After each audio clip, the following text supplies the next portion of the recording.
Okay, hello everyone, and welcome back to US 182 lecture number 10, which is last lecture in this course.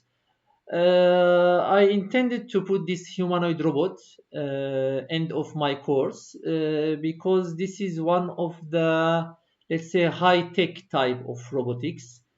Maybe during this course, you introduced to many type of robotics science. Each of them it has its own technology, own way of design. But humanoid actually, I can say it's a combination of all robotics technology together because it's trying to emulate the human beings. Okay, so let's start today with our humanoid robots. Humanoid robots. Introduction. As you remember, I mean, previous week, 2 weeks, we did presentation together of the students, and before that, I teach you the wearable robot, the sensor used for these wearable robots. If you remember this EMG, EEG, and so on, and introduction and also the application of the wearable robot. So in this lecture, I'm gonna teach you the introduction to humanoids and technologies behind this type of robot. Let's start as usual with the history of the humanoid. Actually, humanoid, it's not something very new. In 13th century, if you know this very famous scientist, Al-Jazari, he designed a humanoid automation, which is this one. And I think if you go to this Konya Science Center, there is one prototype of this Al-Jazari humanoid. This was a humanoid which can help you to make wudu, which is abdest, automatically. So if you think about it, I know it's not high tech, it's very simple humanoid, but it's tried to imitate the humanoid behavior of humanoid motion. In 15th century, Leonardo da Vinci also designed a humanoid automation, which is this one. Also, it's kind of uh, imitating the human being shape and also movement. And you know, I mean, this looks 13th century, 15th century. I mean, more than 700 years ago. So it's longer time ago. But at that time, you know, we don't have any electronic technology, we don't have any computer science technology, and so on. In 18th century, 200 years ago, Japanese people used to create a mechanical dolls called karakuri ningyo. Karakuri ningyo. This is type of doll. You try to, as I remember, I mean, just you bring it back a bit, then it's automatically move and it's try to imitate the human movement. But you can see, I mean, all of them are very low tech. It's not high tech humanoid. And in 20th century, Disneyland opened its Pirates of Caribbean ride, which featured animatronic pirates. If someone visited Disneyland, you can see this type of humanoid. Also, I mean, not so much high tech, but it's also imitate the human beings. In the second half of 20th century, okay, now I mean from that time after we have the industrial revolution and many technologies enter to the field of robotics, uh, many companies try to pursue behind designing very nice humanoids. One of them, Honda. I'm astonished with this company actually. They started from 1973, and you can see the design of humanoid at that time. It was very silly, maybe I can say, but at that time it was not silly. It was very nice design. It's Wabot 1, 1973. After that, they designed the next one, which is Wabot 2, 1984. It's almost 38 years before. Very, I mean, very new, almost very new. And you can see after that here this Honda P2, Honda P3, and finally Honda Asimo. You can see now the big development between this Wabot 2 and Honda P2. Here you can feel that it starts to be a humanoid. And the last one, which is Honda Asimo, it's from 2000 they start to develop it, and up to now they are under development. Okay. Usually humanoids come with different forms. What I mean by that? Because even for us, for our human beings' bodies, we have different shape, we have different size. Some of us tall, some of them short. So even the humanoid, it comes with different sizes and even different behavior. Okay, so this is the first one, and the second one is come with different degree of freedom. Not all type of humanoid is flexible. Some of them it's limited humanoid. For example, if for example, let's imitate my hand. If the robot hand can only move this way, okay, only move this way, it will 1 degree of freedom. If it can move this way and this way, it will be 2 degree of freedom. So depend on the company, depend on the development. So we will have different type of degree of freedom. You can see, here from this type up to here. Here it has very high degree of freedom, and that one it has very low degree of freedom. For sure, as much as you have a degree of freedom, you will have flexibility in movement, in control, in everything. But for sure, this is will cost money and it's difficult to control. It costs money and difficult to control. Then different sensors. And also I can say this is degree of freedom of the sensor. Okay, degree of freedom of the sensor. So as much as you have sensors, you can imitate the human being very well. Why? Because for example, in our hand, only in our hand, we can feel hot and cold. We can feel the shape of the body. If I touch it and I close my eye, I can know the shape of the body. I can know if the body is sharp or smooth. What else? I can feel. I can feel if someone touch my hand. So imagine how many sensors. Force sensor. We have temperature sensor. We have some pattern sensor and so on. So even for the humanoid, as much as you have cameras, you can imitate the human very well. So the sensor includes camera, laser, rangefinder, microphone, pressure sensor. We have force sensor. We have temperature sensor, tactile sensor. There are many. There are many sensors included in the humanoid design. Now let's speak about the bipedal walking. Bipedal walking or locomotion, because humanoid only has two legs, two legs. So usually with those type of robots, it's impossible to balance without control. If I, for example, put the robot, it will directly fall down because it needs some type of balancing. Okay, so we can divide now the humanoid into two. We have the small type of humanoid and we have large type of humanoid. For small type, usually it's easier to control the balance. Why? Why? Because only I can have a large feet, and because it's small, the center of mass is low. Center of mass is low. So in this case, the balancing will be easy here. Okay, and even I can balance it statically. So I can put it and it will be balanced. But this is why, because large feet and low center of mass. But if we have large humanoid, first I cannot design very big feet, otherwise it will be also ugly.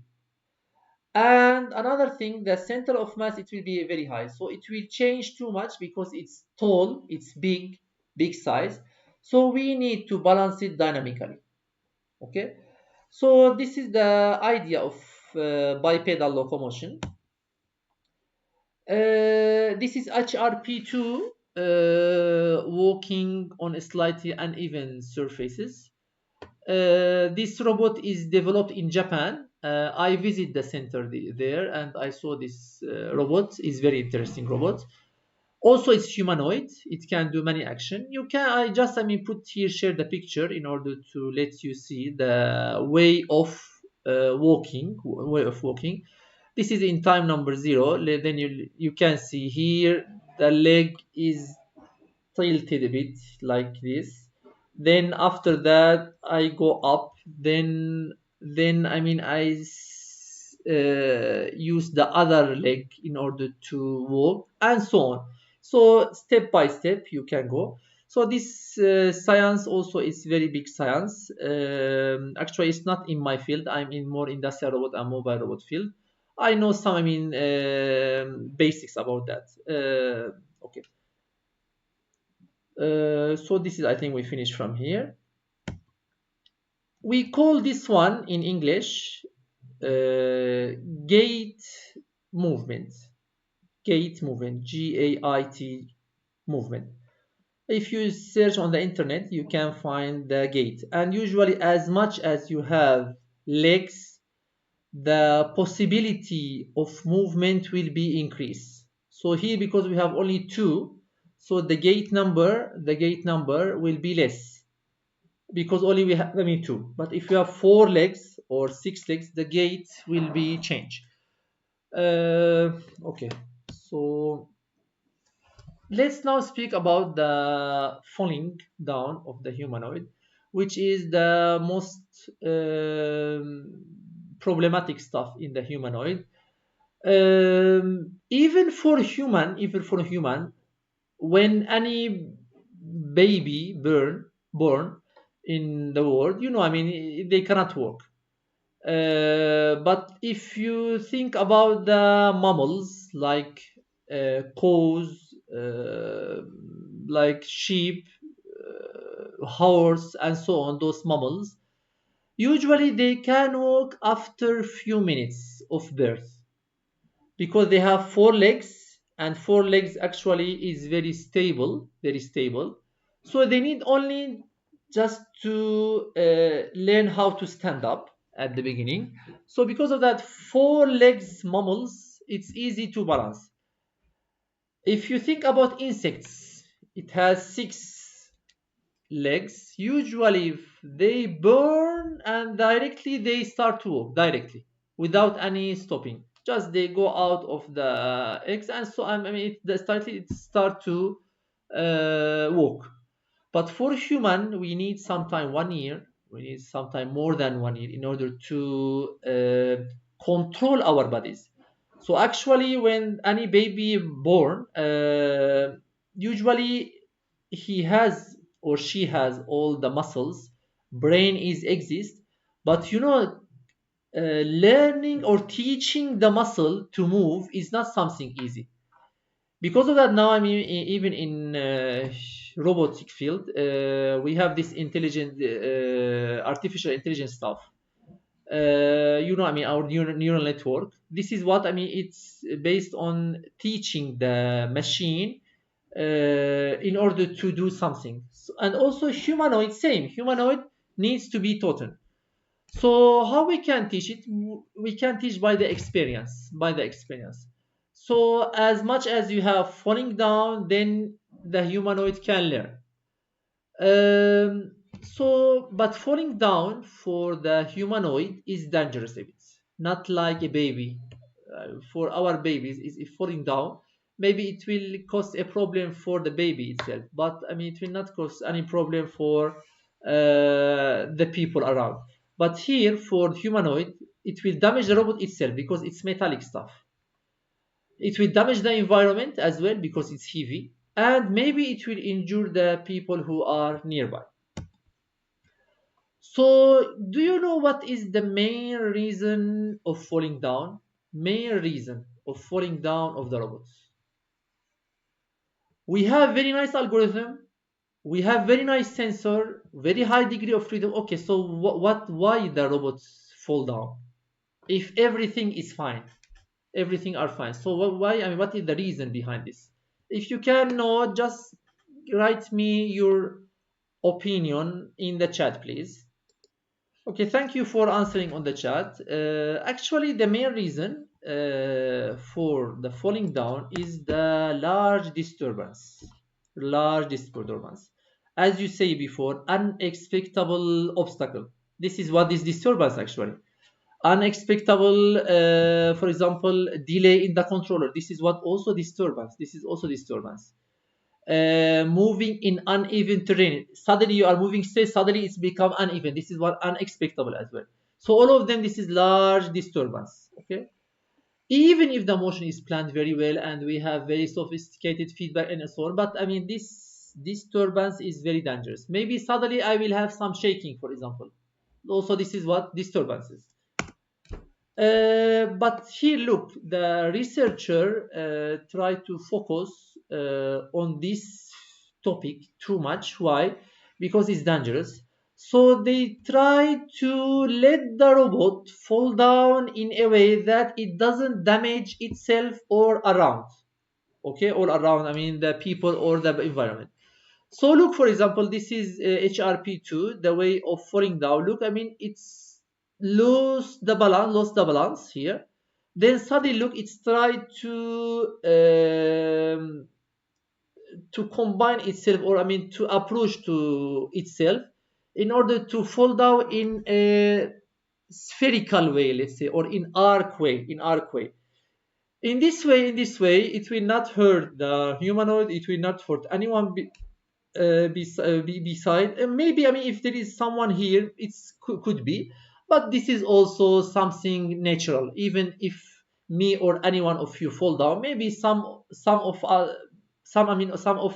other people will be beside us. I mean, this is normal. So this is Fujiwara group. They did this type of research in order to let the robot fall down in a safer way. So now let's go for sensing for balance. Usually the highest impact which come to the humanoid is come on the feet, because you are walking always. So you walking, it means every type of force first it will come to the feet. Because of that, most of the sensor, the important sensor, it's put it in the feet usually. Okay. So this is unexpected before. I mean, I think Mumuk, I mean, he answered for this. I mean, because of this unexpected disturbance encountered during this execution, we need, I mean, to have some type of balancing using sensor or any algorithm. Most of the famous sensor is gyroscopes. Gyroscope, it's type of sensor. Also, it's available in our mobile phone.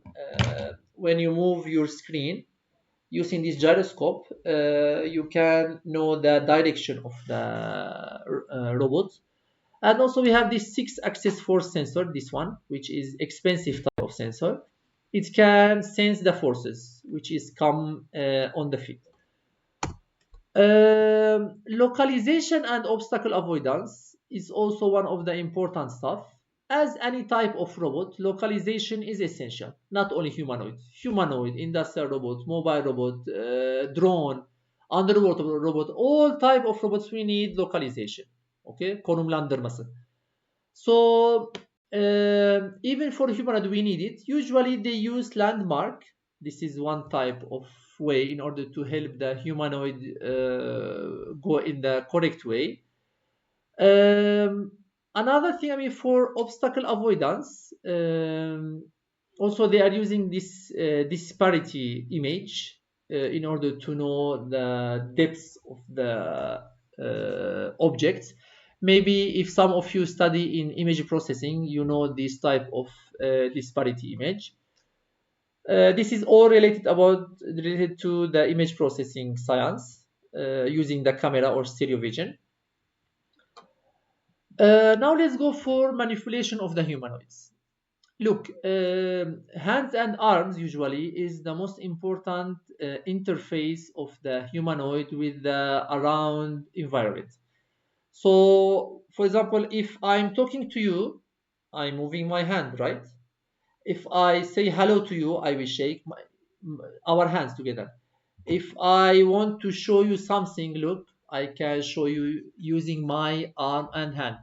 The feet is more for the walking. I mean, to move from one place to another. It's not for the interfacing actually. Okay. For interfacing, usually face pattern, and also the arms and hand. So manipulation research with humanoid focus on the use of following to perform the task. Anthropomorphic arms, which is the arms, it's very close design to our hands, and also hands and sensor. They focus on those for the manipulation. So I can say more or less humanoids hands or humanoids arms, which is this is the arm, and this is the hand, is very close to the industrial robotic manipulation. Okay, because I teach you this before. It's very similar. Look, I mean the shape is very similar, but here they use it in the humanoid body. Now we have a new generation. I will show you end of this lecture. We have now new generation of humanoid. Let's say it's industrial humanoid. It has the body of human. It has two arms and two hands, but it cannot be moved from one place to another. It's fixed. It's fixed in the position. And as you know, I teach you before, we have two type of robot: fixed robot or movable robot. Fixed in the place, like manipulator, yani industrial arm. But for movable robot like mobile robot, drone, underwater robot, and those stuff, those are movable, right? This type humanoid actually is movable robot, but industrial humanoid is a humanoid but fixed in the position. So it's fixed. Look, I mean here it's fixed. It will not move. You should move it by your hand. So this type of this Justin robot, it has 7 degree of freedom arms here. This is 7, so it means 14 degree of freedom. Plus it can rotate as well. So it's 15 degree of freedom. And in the hand, only here in this hand, it has 12 degree of freedom. Only the hand. Okay. Sensing. Usually sensing, the best type of sensing is the vision based. Even for us, eyes is the most important for recognition or perception of the environment. Plus, also we need some type of extra sensor like force sensor, tactile, torque sensor in order to not for perception. It's this sensor, force, tactile, and torque. It needs for sensing the object itself. For example, if someone touch me, or if I want to know if this object is smooth or not. If I want to catch something, I need to catch it in a way without breaking it. So all this we need extra sensor. But vision based is more to give you the distances, to know what is the object. For example, this is can, this is trash, this is table. This is in order to make the perception. So vision based is for perception, for tactile and torque is for other purposes.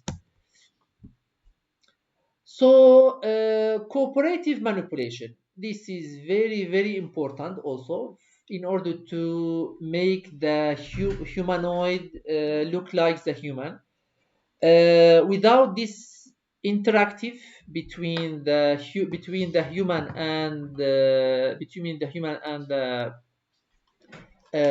environment, we will not have, let's say, a real humanoid. It will be like the old type of humanoid, only like dolls. So we need some type of cooperative manipulation. So usually cooperative, for example, it can be done using eyes. For example, if I'm looking at you, maybe I say, okay, go there. I can move my eyes, so you should understand me. Or if I say, okay, go here, so it means go there, for example. So this is all type of cooperative. Or if I, for example, I give you something, the robot should understand, I mean, that he should take it as well, okay? So the cooperative, it's not only by the hand, sometimes also by talking. I can say, okay, go and take something. This is type of commands. So cooperative manipulation is one of the important subjects, which is it also has wide research worldwide. Communication. This is another also field of the humanoid. I already mentioned. Actually, this cooperative and communication. Somehow I can say is linked to each other because communication. When I speak to you, you will react at the end. So it's type of cooperative. Okay. So I can say, okay, let's go and take the box together. So this is communication, but at the same time, it has cooperative as well. So usually human evaluate each other's state through the body posture and movements. So when you look at me or I look at you, we can understand each other using the posture. For the humanoid, also same. Using the vision-based technology, they can also guess what you want to do or what expected to do. Okay. This is okay. This also finish here. Let's go for the interpreting human expression. Also, this is based on the vision. The human should look at your face and the gesture as well. Okay, gesture. For example, I say this. What does it mean? It means go there, for example. So this is also type of communication with the humanoid. So we can conclude that they are posture interpretation of the human, and we have speech interpretation and gesture interpretation. Speech, it means when I speak, I say, okay, go there. This is, speaking communication. And gesture, when I just only move my hand or I move my, for example, eyes, I say, okay, go there, for example. Posture interpretation, if I'm moving from one place to another, the robot can follow me, for example. This is also another type of communication as well. So let me now show you the videos. I prepared some videos. So this is in Tsukuba, the city where I study. This is very famous center in Tsukuba. It's science center. You can see the robot, how it can first recognize the shape of the wall, then try to adjust itself to pass this wall. This is HRP2. You can see how much the good balance of the humanoid here.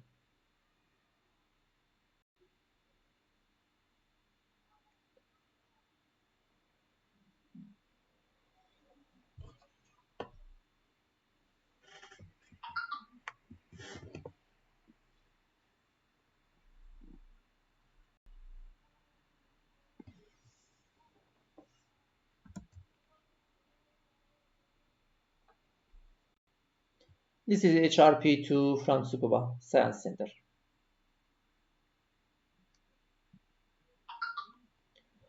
Okay, let me show you another one, which is Boston Dynamics. I think it's famous over the world. There are very nice labs in America for the humanoid and also the mammals as well, not only human-like robot, also the mammal-like robot.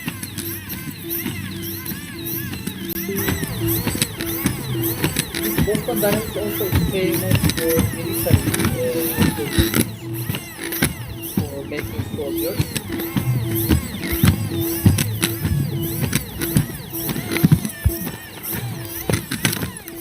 see the disturbances. It has many unexpected stuff here. But try to balance itself.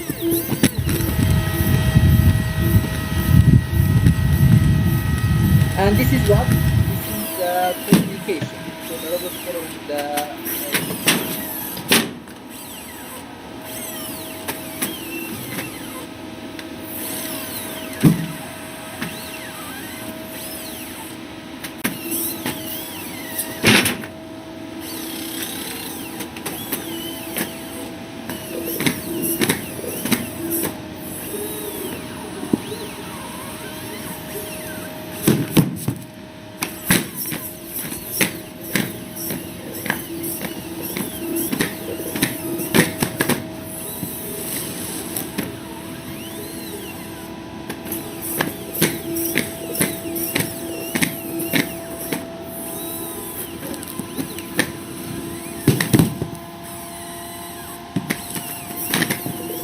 can you see the watermark here? This is the watermark or landmark. It can be used only to detect the position of the object.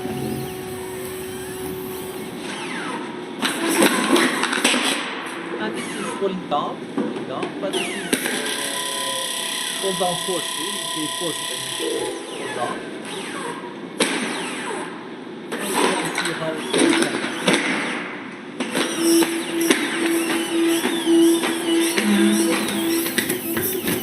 You can see the landmarks. You can see also the position, the localization. Okay, this is from Boston Dynamics. And finally, as I promised you, I will show you the new generation of humanoids. I told you it's industrial humanoids. It's fixed in the place. I visited one time in Japan, this Kawada company. It's a very big company actually.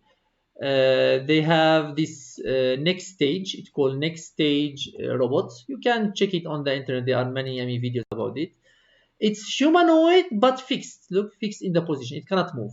So it has two arms, 7 degree of freedom, and also rotation of the body, so 15 degree of freedom. And it has every aspect of the humanoid.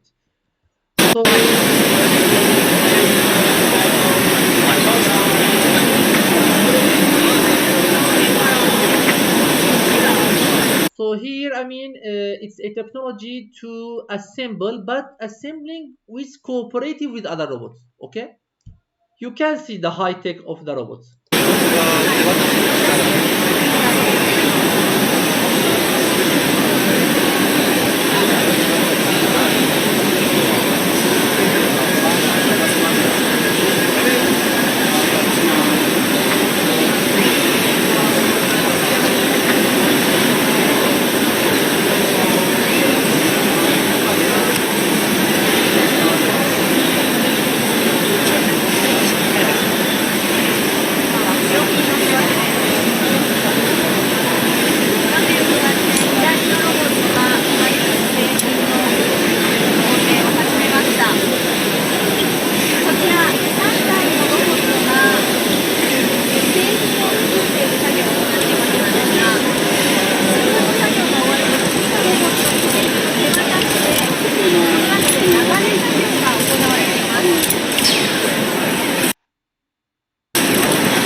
Okay, thank you for listening. This is end of my lecture number 10 and end of my course actually for US182. Thank you for attending and selecting this course.